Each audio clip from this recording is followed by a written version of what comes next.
ಸಮುದಾಯ ಆರೋಗ್ಯ ಕೇಂದ್ರ ಆವರಣದಲ್ಲಿ ಗಿಡ ಗಂಟೆಗಳು ಬೆಳೆದಿದ್ದು, ತಳಕು ಗ್ರಾಮ ಪಂಚಾಯತಿ ವತಿಯಿಂದ ಗಿಡ ಗಂಟೆಗಳನ್ನು ತೆರವು ಮಾಡುವ ಕಾರ್ಯ ಮಾಡಲಾಗಿದೆ ಎಂದು ತಾಲೂಕು ಪಂಚಾಯತಿ ಕಾರ್ಯನಿರ್ವಹಣಾಧಿಕಾರಿ ಎಚ್ ಶಶಿಧರ್ ತಿಳಿಸಿದರು.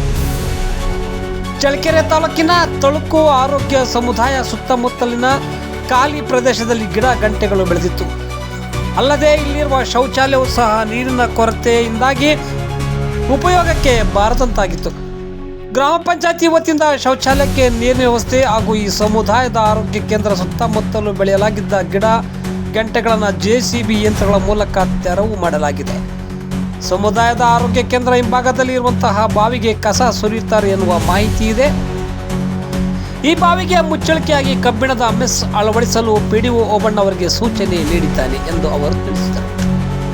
ಗ್ರಾಮ ಪಂಚಾಯತಿ PDO ಓಬಣ್ಣ ಮಾತನಾಡಿ, ಈಗಾಗಲೇ ಈ ಆವರಣದಲ್ಲಿ ಒಮ್ಮೆ ಸ್ವಚ್ಛತಾ ಕಾರ್ಯ ಮಾಡಲಾಗಿತ್ತು. ಆದರೂ ಈ ಭಾಗದಲ್ಲಿ ಅನುಪಯುಕ್ತ ಗಿಡಗಳು ಬೆಳೆದಿದ್ದು, ತಾಲೂಕು ಪಂಚಾಯತಿ ಕಾರ್ಯನಿರ್ವಹಣಾಧಿಕಾರಿ ಶಶಿಧರ್ ಸರ್ ಇವರ ಸೂಚನೆ ಮೇರೆಗೆ JCB ಯಂತ್ರ ಬಳಸಿ ಸುತ್ತಮುತ್ತಲಿನ ಪ್ರದೇಶದಲ್ಲಿ ಬೆಳೆಯಲಾಗಿದ್ದ ಉಪಯೋಗಕ್ಕೆ ಬರದ ಎಲ್ಲ ಗಿಡಗಳನ್ನು ತೆರವು ಮಾಡಲಾಗಿದ್ದು, ಶೌಚಾಲಯಕ್ಕೆ ನೀರಿನ ವ್ಯವಸ್ಥೆ ಕಲ್ಪಿಸಲಾಗಿದೆ ಎಂದು ಮಾಹಿತಿ ನೀಡಿದರು.